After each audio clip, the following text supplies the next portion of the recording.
Hello friends, welcome to my YouTube channel easy stream. आज के इस वीडियो में हम डिस्कस करने वाले हैं इतिहास के लेसन प्लान की, जिसका प्रकरण है शेरशाह सूरी। आइए देखते हैं इस चैप्टर के लिए पाठ्य योजना कैसे तैयार करें। तो इसके लिए भी आपको सबसे पहले पाठ्य योजना का क्रमांक लिखना है, फिर लिखना है विद्यालय का नाम, जिस भी विद्यालय में आप शिक्षक का कार्य कर रहे हैं, फिर दिनांक, विषय, उपविषय, कक्षा, कालांश, अवधि। इन 6 बिंदुओं को लिखने के बाद हम अपना टॉपिक लिखते हैं। टॉपिक यानी प्रकरण है हमारा शेरशाह सूरी। टॉपिक लिखने के बाद उद्देश्य को लिखते हैं। उद्देश्य में 2 तरह का उद्देश्य होता है, एक सामान्य उद्देश्य और एक विशिष्ट उद्देश्य। सामान्य उद्देश्य हमारे सब्जेक्ट से रिलेटेड होता है और विशिष्ट उद्देश्य हमारे टॉपिक से रिलेटेड होता है। तो सामान्य उद्देश्य आप पिछले वीडियो या पिछले पाठ्य योजना के अनुसार लिख सकते हैं।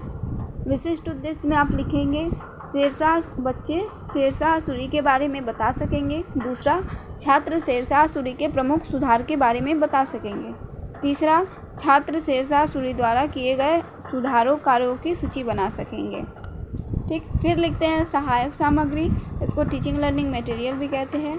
तो इसमें वो सभी सामग्री आप लिखेंगे जो टीचिंग के लिए यूज करेंगे, जैसे कि शेरशाह सूरी का चार्ट पर बना हुआ चित्र।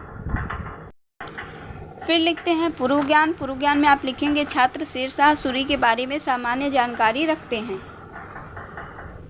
फिर आता है प्रस्तावना का प्रश्न। प्रस्तावना का प्रश्न हम अपना प्रकरण निकलवाने के लिए बनाते हैं। तो इसके लिए आपको एक टेबल बनानी है जिसमें 3 कॉलम रहेगा। पहले में क्रम संख्या, दूसरे में छात्राध्यापिका कथन और तीसरे में छात्र या छात्रा कथन। तो पहला क्वेश्चन आप बच्चों से करेंगे कि पानीपत का प्रथम युद्ध किसके किसके मध्य हुआ था। तो बच्चे बताएंगे बाबर और शेरशाह के बीच। दूसरा प्रश्न आप करेंगे कि शेरशाह के बचपन का नाम क्या था। तो बच्चे बताएंगे फरीद। और फिर आप तीसरा प्रश्न करेंगे कि शेरशाह सूरी के बारे में आप क्या जानते हैं। तो ये समस्यात्मक प्रश्न हो जाएगा।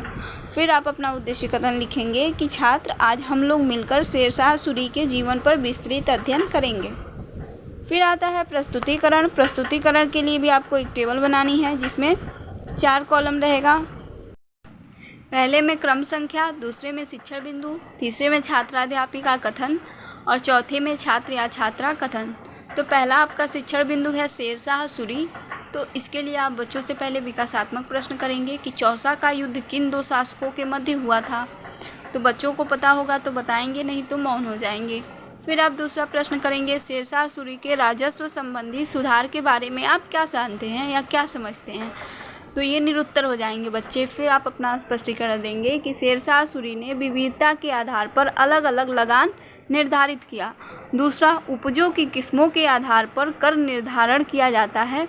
तीसरा, भूमि की माप पटवारी द्वारा रस्सी से की जाती थी, नाप की इकाई गज थी। चौथा, किसान भूमि का विवरण सरकार को लिखित रूप में देते थे, जिसे काबूलियत कहा जाता था। पांचवा, नगद रूप में कर देने का आदेश था। छात्र क्रिया में आप लिखेंगे छात्र ध्यानपूर्वक सुन रहे हैं। और छठवां आप बताएंगे कि उसने राज्य और किसानों के बीच संबंध स्थापित किया, उसे रैयतवाड़ी व्यवस्था कहते हैं। एक शिक्षण बिंदु पढ़ाने के बाद आप बच्चों से बोधात्मक प्रश्न करेंगे। पहला, शेरशाह सूरी के बचपन का नाम क्या था। बच्चे बताएंगे फरीद। फिर दूसरा प्रश्न आप करेंगे चौसा का युद्ध किन 2 शासकों के मध्य हुआ था। तो बच्चे बताएंगे हुमायूं और शेरशाह। फिर आता है आपका नेक्स्ट शिक्षण बिंदु शेरशाह सूरी का प्रशासनिक व्यवस्था। तो इसके लिए आप बच्चों से पहले विकासात्मक प्रश्न करेंगे कि शेरशाह सूरी के सैन्य संगठन एवं तुरंत प्रशासनिक व्यवस्था के बारे में आप क्या जानते हैं। तो बच्चे मौन हो जाएंगे। फिर आप अपना स्पष्टीकरण देंगे कि शेरशाह सूरी के सैन्य संगठन एवं चुरुस्त प्रशासनिक व्यवस्था के निम्नलिखित कारण हैं। पहला, सैनिक शक्ति बढ़ाने के लिए अपनी सेना का संगठन किया। दूसरा, डाक व्यवस्था के लिए एक डाक चौकी होती थी, यहाँ से डाक घोड़े द्वारा पहुंचाई जाती थी। तीसरा, अधिकारियों को नियमित रूप से वेतन दिया जाता था, कोई भी आम जनता शेरशाह से मिल सकता था। छात्र क्रिया में छात्र ध्यानपूर्वक सुनेंगे। फिर आप बच्चों से बोधात्मक प्रश्न करेंगे। जो भी आप पढ़ाए हैं उसका पूरा बोधात्मक प्रश्न करेंगे कि ग्रांड ट्रंक रोड किसने बनवाया था। तो बच्चे बताएंगे शेरशाह सूरी ने। दूसरा प्रश्न आप करेंगे शेरशाह सूरी के बचपन का नाम क्या था। तो बच्चे बताएंगे फरीद। तीसरा प्रश्न करेंगे कि शेरशाह सूरी का मकबरा कहाँ स्थित है। तो बच्चे मौन हो जाएंगे या फिर उनको पता होगा तो बताएंगे शेरे मंडल किसे कहते हैं। आप चौथा प्रश्न पूछ सकते हैं। श्याम पटकार में आप पढ़ाए गए पाठ का सारांश लिखते हैं। तो इसमें आप लिखेंगे शेरशाह सूरी ने ग्रैंड ट्रंक रोड का निर्माण करवाया था। दूसरा, शेरशाह सूरी का मकबरा सासाराम में स्थित है। तीसरा, चौसा का युद्ध शेरशाह और हुमायूं के बीच 1540 ईस्वी में हुआ था। और पांचवा, शेरशाह सूरी ने अनेक प्रशासनिक सुधार किए। श्यामपट्ट सारांश के बाद आप पुनरावृत्ति के प्रश्न पूछते हैं, तो इसमें आप पूछ सकते हैं चौसा का युद्ध किसके बीच में हुआ था और कब हुआ था। दूसरा, सासाराम में किसका मकबरा स्थित है। तीसरा, शेरे मंडल किसे कहते हैं। चौथा, शेरशाह सूरी ने किस रोड का निर्माण करवाया था। और पांचवा, शेरशाह के बचपन का क्या नाम था। गृह कार्य के लिए आप दे सकते हैं शेरशाह सूरी के प्रशासनिक व राजस्व संबंध सुधार के बारे में लिखकर लाएंगे।